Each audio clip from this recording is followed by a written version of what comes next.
sobre como é vender na sua empresa. Então, isso aqui chegamos, né, ao momento da venda mesmo, do momento que o vendedor vai atuar. Primeiro a gente falou sobre tudo sobre a empresa, é ferramenta para ele ter, para utilizar na negociação.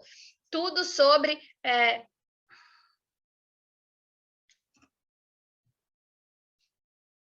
tudo sobre como é vender na sua empresa. Até então, eu estava falando tudo sobre a empresa, tudo sobre o público. Aqui é a parte prática do vendedor, é onde você vai explicar como ele vai atuar, quem ele é e como ele vai atuar.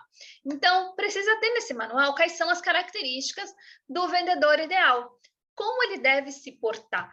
Você, quando contrata o vendedor, você tem algumas características que, para você, para o seu público, elas são essenciais. Dependendo do tipo de negócio, você vai preferir que o vendedor seja mulher, seja homem, a idade, a forma de se comunicar. Tudo isso depende do seu tipo de negócio. Então, quando a gente vê, por exemplo, no shopping, uma loja que os produtos são para jovens, você vê que é uma garotada que é vendedora, tudo lá 18, 20 anos, é uma garotada. E esse menino que está lá de boné, ele não vai estar vendendo roupa feminina numa loja de luxo.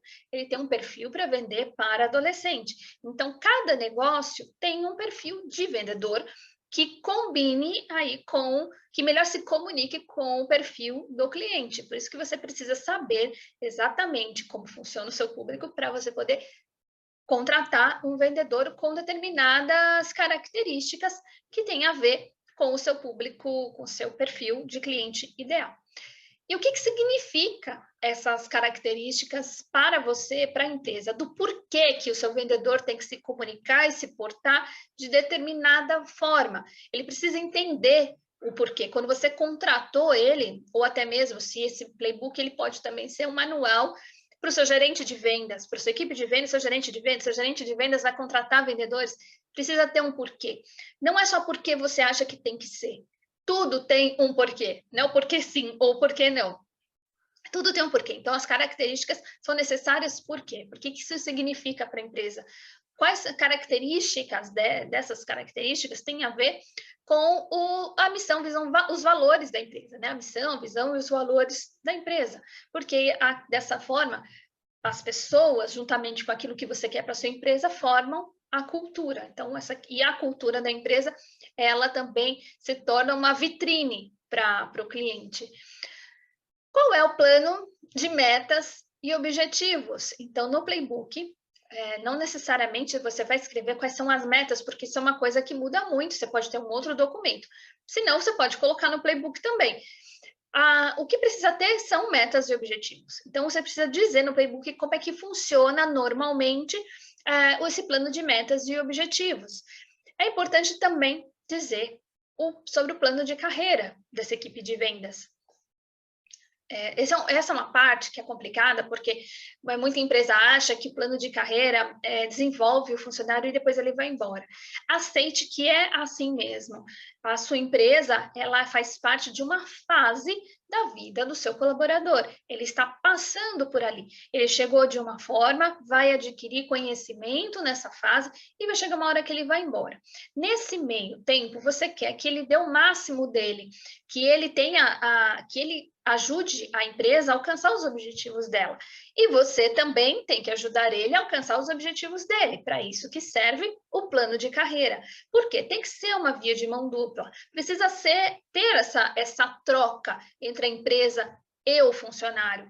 Então, quando você pensa assim, nossa, um plano de carreira, sim, ele vai ser comissionado, ele vai receber bônus, vai receber um presente, enfim, seja qual for a sua forma aí da carreira até determinado tempo ou determinado objetivo de venda, quando é que ele muda de cargo, quando é que ele tem um aumento, quais outras funções ele pode alcançar dentro da sua empresa. Eu já vi gente que era funcionário e se tornou sócio da empresa, isso é muito comum acontecer. Então, mostrar para o seu vendedor, para aquela pessoa que está ali com você, que ela tem como crescer, tem como ganhar mais, é uma forma de trazer ele mais para perto, de colocar por escrito, vamos dizer assim, que se ele alcançar determinadas metas, ele vai se desenvolver mais e vai crescer junto com a empresa. como é o processo de trabalho e as ferramentas. Então, como é que funciona o trabalho lá dentro, horário, como é que ele vai atuar, que tipo de repente, você dá um notebook para ele trabalhar em casa. Então, é mostrar como é que funciona o processo de trabalho. Ele vai ter que fazer visita fora, você vai dar o carro. Esse tipo de informação é como é que funciona o processo de trabalho e as ferramentas de trabalho que ele vai ter.